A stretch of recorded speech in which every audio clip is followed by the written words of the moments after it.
Welcome back guys to my weekly countdown series. My name is Silentcore and this episode I'm going to be going over 10 lawsuits that have involved Rockstar Games that you may not have actually heard of. This video took a ton of time to research and make, so I'd really appreciate if you could leave a like and subscribe, and let's get started. At the number 10 spot is the Gamechangers. So the BBC made a TV production about Rockstar Games called Gamechanger. The TV show actually followed some of the controversy with the GTA series and even had Daniel Radcliffe playing as Sam Houser, one of the co-founders of Rockstar Games. Rockstar Games came out and said that they have no involvement with this project. Our goal is to ensure that our trademarks are not misused in the BBC's pursuit of an official depiction of purported events related to Rockstar Games. We have attempted multiple times to resolve this matter with the BBC without any meaningful resolution. It is our obligation to protect the intellectual property, and unfortunately in this case, litigation was necessary.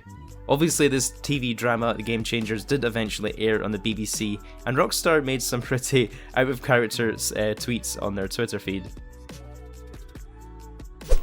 At the number 9 spot is a lawsuit involving GTA Vice City.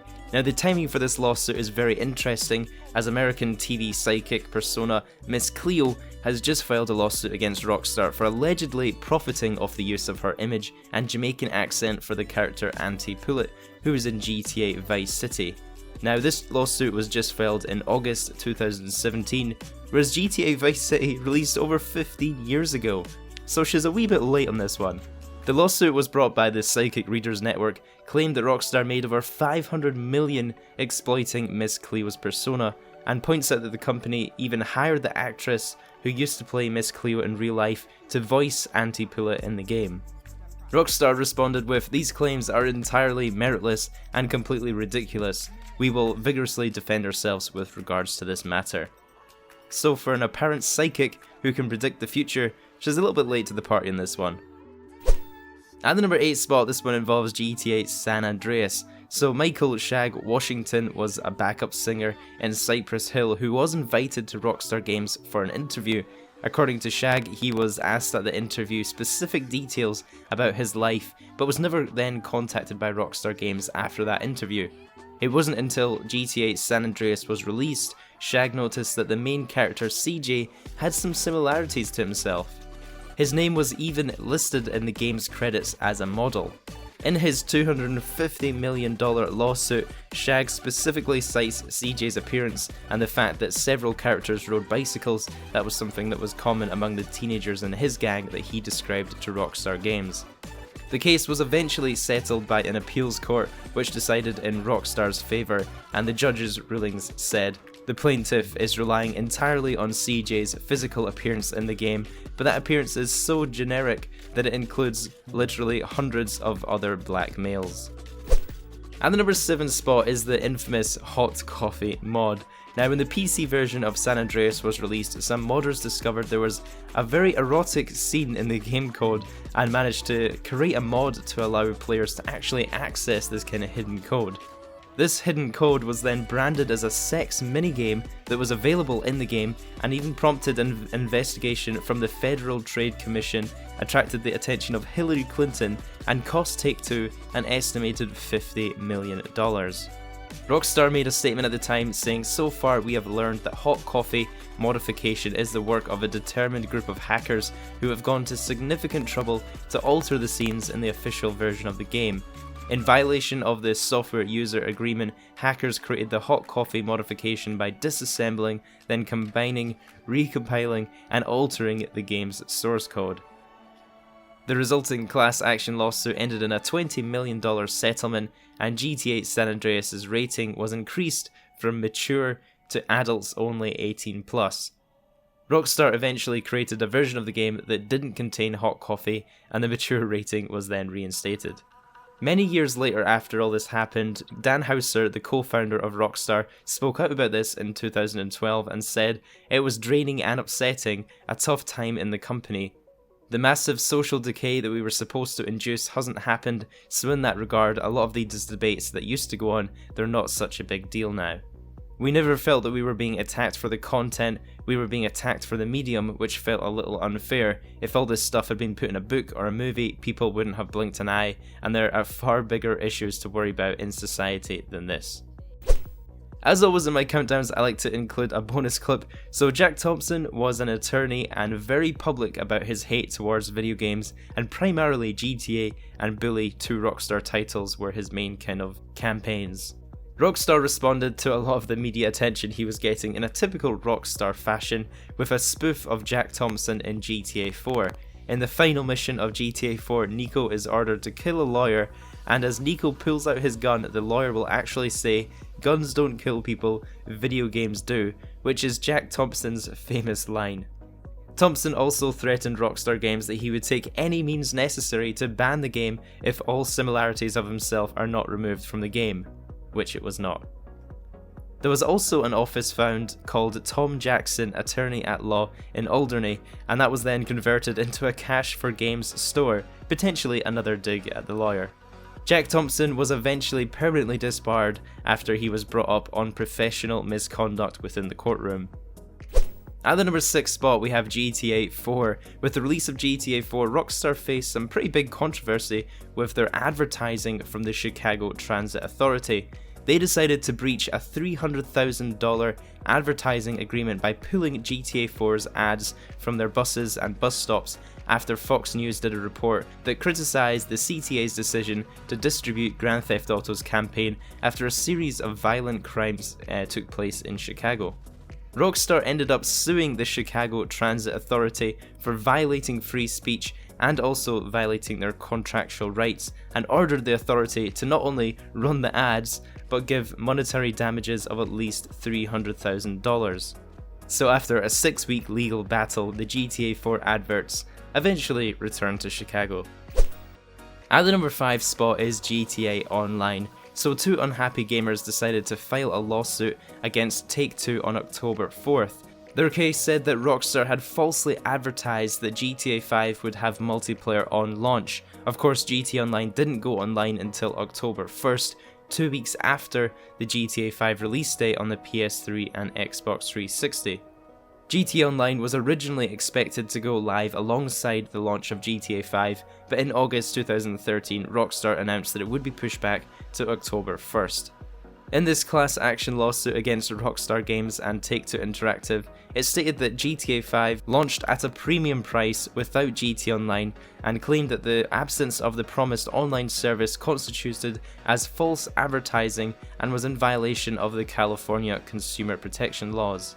The US District Judge, however, dismissed this case as the package for Grand Theft Auto 5 did not state that the multiplayer component would be available immediately after launch, as well as the warnings on the package that actually said may not be available to all users. So because of that, the judge ruled in Take-Two and Rockstar's favour and said that they provided sufficient warning to consumers that the online component might not be ready at launch. Next up is Daz Dillinger. Now this is a rapper that reported that Rockstar offered him just $4,200 to use 2 of his songs within GTA 5. After he turned down Rockstar's offer for being too low, he was surprised to notice that the songs still made it into the game. Daz then sent a cease and desist letter to Rockstar Games and stated that he either wants them to make him a better offer or recall and destroy all unsold copies of the game. At the number 3 spot is Lindsay Lohan. If you follow Rockstar News, you've probably heard of this one. But in 2014, Lindsay Lohan claimed that the game actually used her likeness in one of the characters and within the advertising to actually sell the game. She apparently hired a whole team of lawyers to file a 67-page document detailing her complaint. The character in the game was Lacey Jonas, who appears in a random event in GTA 5's story, and the character in the game is anorexic and blames being fat on french fries, and even sucking on a french fry would be 100 calories. And in this side mission you kind of have to safely get her home and avoid the paparazzi. The complaint said that Lohan argues the defendants purposely used Lohan's bikini, shoulder-length blonde hair, jewellery, cell phone, and signature peace sign pose in one image, and used Lohan's likeness in another image by appropriating facial features, body type, physical appearance, hair, hat, sunglasses, jean shorts, and loose white top. Rockstar Games fired back against this and said the case is without merit. They said it was only filed for publicity purposes and are hoping to see the case dismissed. They also wanted the Mean Girls actress to cover their legal fees. Of course, the court did not find any evidence damning enough to warrant either of these cases and said that both complaints must fail because the defendants did not use the name, the portrait or picture of Lindsay Lohan. At the number 2 spot was another lawsuit targeting GTA 5, but this time from Karen Gravano, a former star of the VH1 reality show Mob Wives.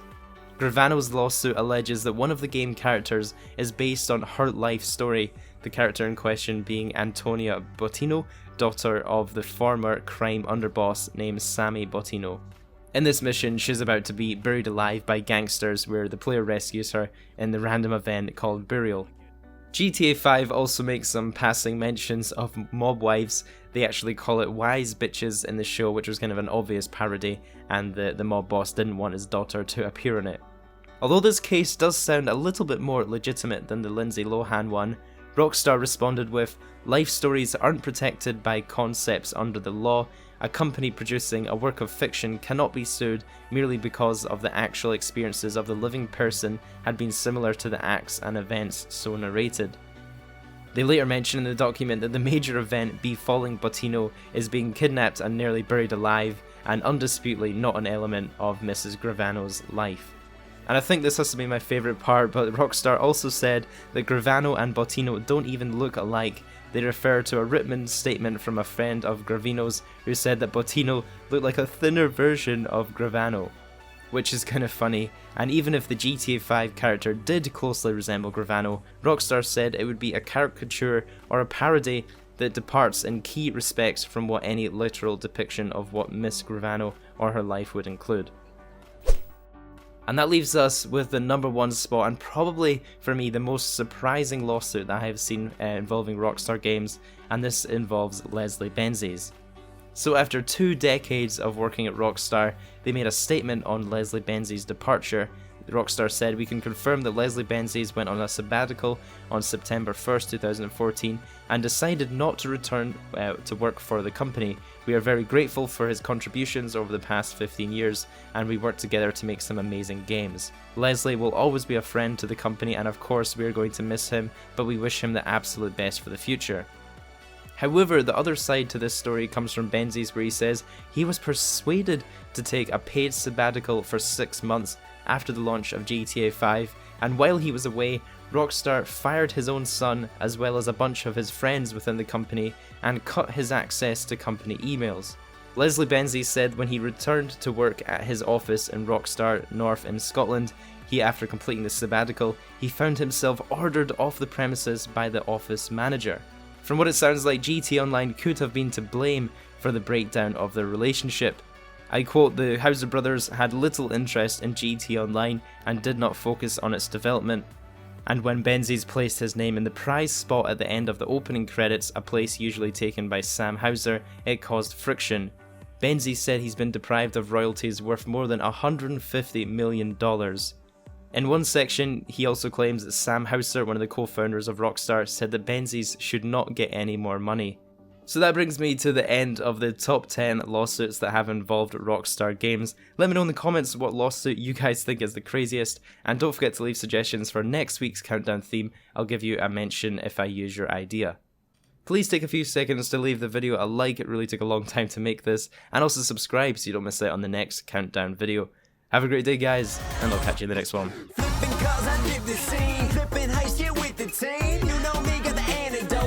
Sick, I'm in Los Angeles. Dodging missiles, dodging bullets. Coming at me now, tell me to